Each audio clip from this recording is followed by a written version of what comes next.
grew up in the business. You know, my father wrestled. I'm a second generation wrestler, more like a third. I grew up in the locker rooms, you know, in the dressing room, in the ring. Other kids had jungle gyms in their backyard. I had a wrestling ring. You know, so I played, you know, wrestling's been my life, all my life, you know. Being a second generation wrestler is both positive and negative. For me, a lot of doors were open quickly because of the name of my father and my brothers. But at the same time, it was very hard because you had to live up to expectations. When you first start, it's a struggle, you know. It's a big struggle, you know, mentally, and also for a lot of the boys, because you're put in matches that, I know I was put in matches in Mexico where I wasn't ready for. You know, I was put in semis and main events real quick. You know, I wasn't ready for that. You know, it helped me in the long run, but I just wasn't ready for that right then and there. So I had to fight my way, literally, in the ring sometimes. You know, because the other wrestlers didn't feel I deserved to be there, and they were right. Well, the belts that have meant the most to me, I guess, were the Cruiserweight title, WCW. The tag team titles with my old partner, Art Barr, God rest his soul, in Mexico. The titles from WWF, which were the European and Intercontinental, both of them. Yeah, they meant a lot to me, you know, because in an organization, they don't just give it to you, you know. There's two reasons why they give you a belt, you know. They let you hold it or let you carry a belt, it's better put that way. Number one, because they want to make you, you know, they want to bring your status up. Or number two, because you can carry it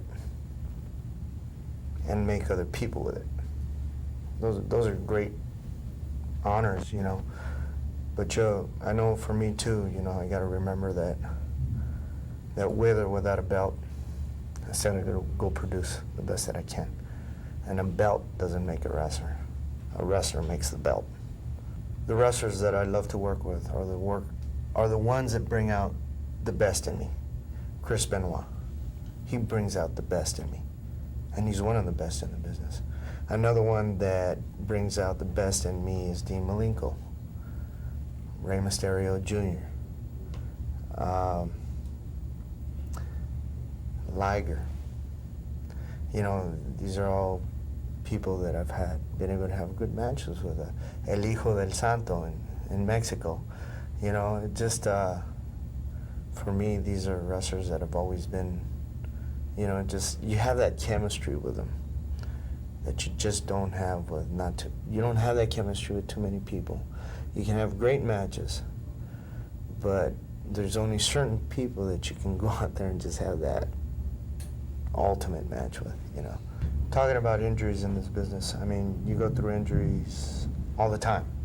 One that stands out in my mind is when I tore my pec wrestling Dean Malenko in a pay-per-view. You know, I went up to the top and I jumped out on him. You know, he tried to duck and shoved me into the railing as I landed, but, you know, he just didn't get out of the way totally, and my arm caught his head here, and it just, boom, snapped my chest back, and, you know, I just remember that one, you know, because I was out for 4 months with that. In my life, I've experienced addiction. You know, I have the disease of addiction, and I've had problems with drugs and alcohol. And what's important in my life now is God and my recovery.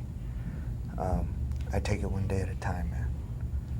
And I'm thankful to God that I have a second chance at life, that I have another opportunity to present myself in the ring and to give the best that I can for the fans and for something that I love to do. What I'm doing in life now is keeping it simple. The advice that I would give somebody that wanted to get into the business is basically the advice that I am learning in my life. It's advice that you use in all aspects of life, which is you get out of it what you put into it. Órale, ese. You want to get in the ring with me, Holmes? Ese. What's the matter with you, man? You know, that's pretty brave of you. But hold on, vato loco, because you're in for the ride of your life.